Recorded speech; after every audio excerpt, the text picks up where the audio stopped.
Olá, tudo bem, pessoal? Tudo jóia? Nós estamos no nosso segundo vídeo sobre liderança é mobilização. E agora nós vamos falar sobre uma outra temática muito importante. Além da capacidade de mobilizar pessoas, o líder precisa delegar tarefas, como nós já vimos. Nós vimos, o exemplo de Neemias no vídeo anterior, que ele conseguiu mobilizar, conseguiu ser um grande mobilizador da Bíblia, utilizando 5 ferramentas ou 5 lições que nós podemos aprender na vida dele.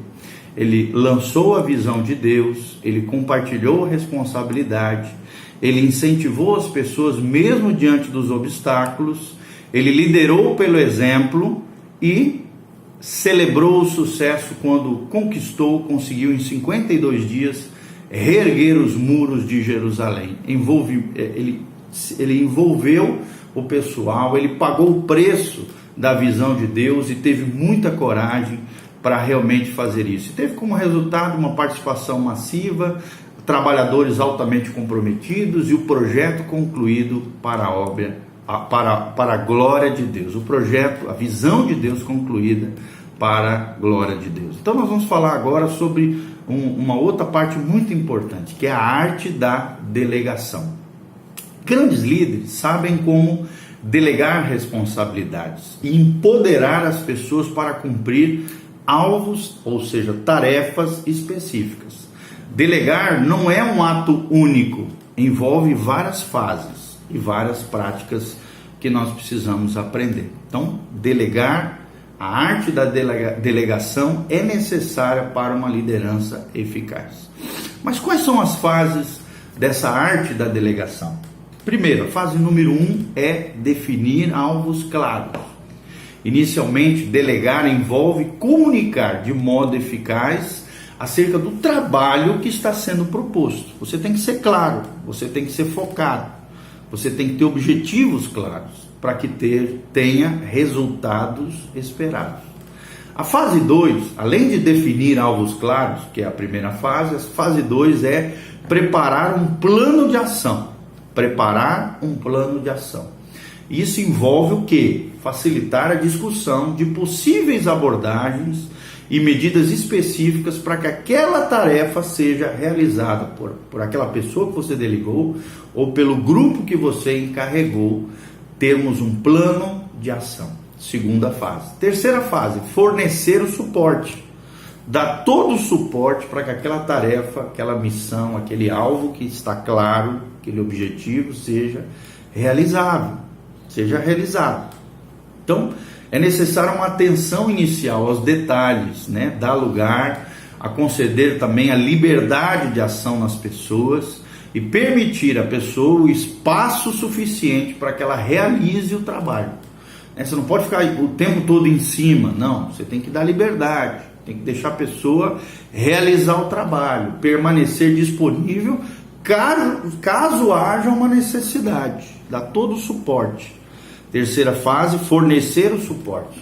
Esse importante aspecto de delegar e dar autonomia para a pessoa ajuda a pessoa a tomar as decisões necessárias de forma autônoma na tarefa que você delegou para ela. Senão você vai ter uma pessoa sem personalidade, sem capacidade de gestão das suas próprias emoções, da situação, dos problemas, sem autonomia. Não é legal isso. Então, quando você dá uma tarefa, dê espaço, um espaço suficiente para aquela pessoa, dentro da sua personalidade, dentro das suas características, realize aquele trabalho. A quarta fase, prestação de contas.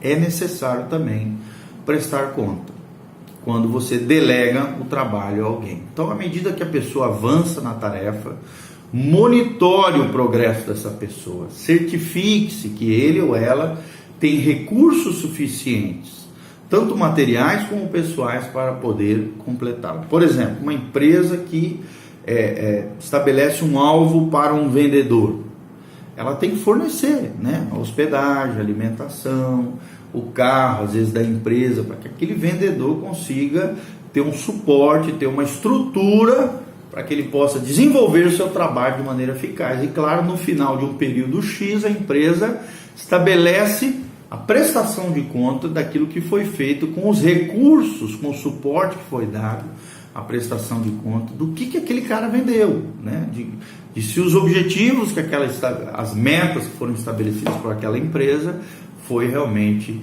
realizado. Então, avalie-se com base nessas 4 fases do processo de delegar, usando a seguinte escala. Primeiro, fase 1, você tem objetivos claros na sua vida?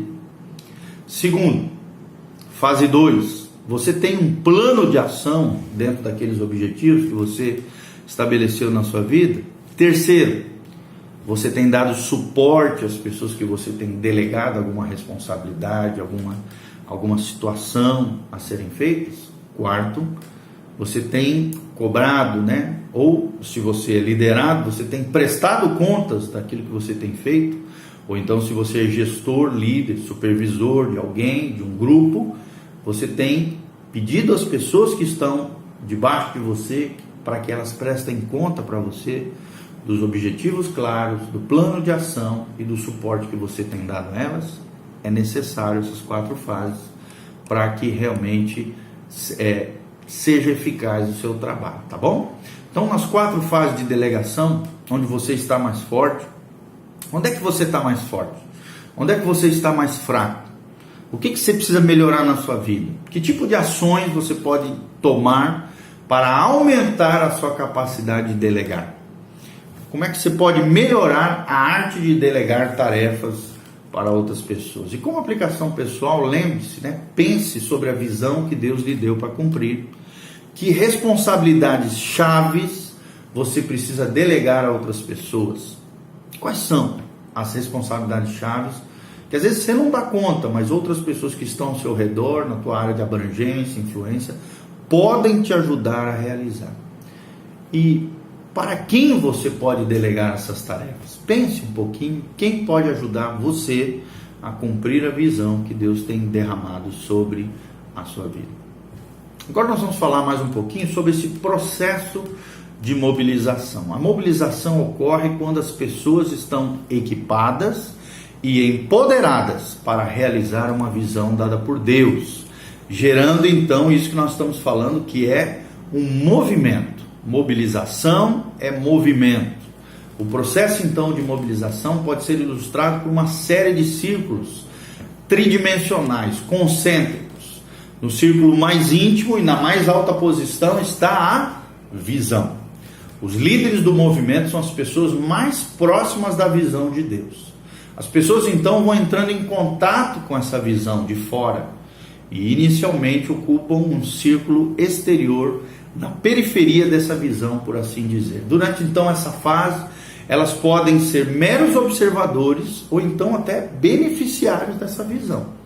Ao serem mobilizados, cada pessoa vai avançando, vai crescendo na participação dessa visão.